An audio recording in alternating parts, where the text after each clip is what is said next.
Hey, how's it going everybody? It's Tanner here, and welcome back to a new Ninjago video here on the channel. In today's video, we are going to be talking about an old tweet from Tommy Andresen that I discovered while browsing the Ninjago wiki. So as I do, I kind of explore the Ninjago wiki every now and then, just trying to find like certain things about Ninjago that I didn't know. Sometimes I'll come across something that I can use for a video idea, but most of the time it's just for my own amusement. But I was exploring the elemental power of wind, or at least the page on it, and I came across an old tweet from Tommy Andresen in which he was replying to someone asking what happens to wind since Morrow is dead. Does his elemental power just become wasted, or will it come back? And Tommy Andresen replied with, I guess the wind element has found a new host which is not known at this time.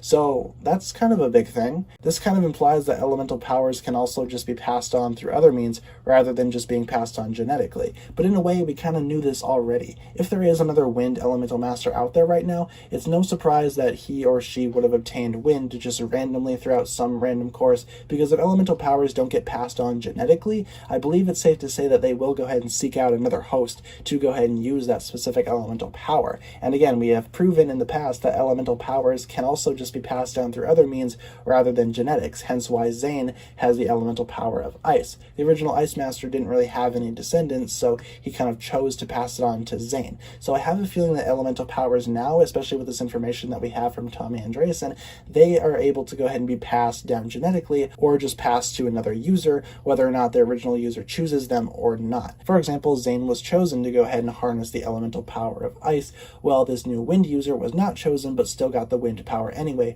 just because the elemental power is the one in control here. The power decides what it wants to seek out, and elemental powers, in my opinion at this point now, refuse to die, especially with all the evidence that we have here. I think it's safe to say that there can't really be a reason for an elemental power to be completely eradicated. They're always going to exist, and they're always going to find a new host, whether or not the original master chose the new host or not. At least that makes the most sense to me. So logically speaking, there is another elemental master of wind out there that we have not seen yet in Ninjago, but maybe they'll pop up again down the line. Maybe they can be another villain, or maybe they could be a new ally to the ninja. Not really sure about that, but all things considered, I think that's really cool information to go ahead and use, and I feel like this is good information for Ninjago fans to absorb, because this kind of explains a little bit more about elemental powers and how they work, and especially it explains now what happened to the elemental power of wind.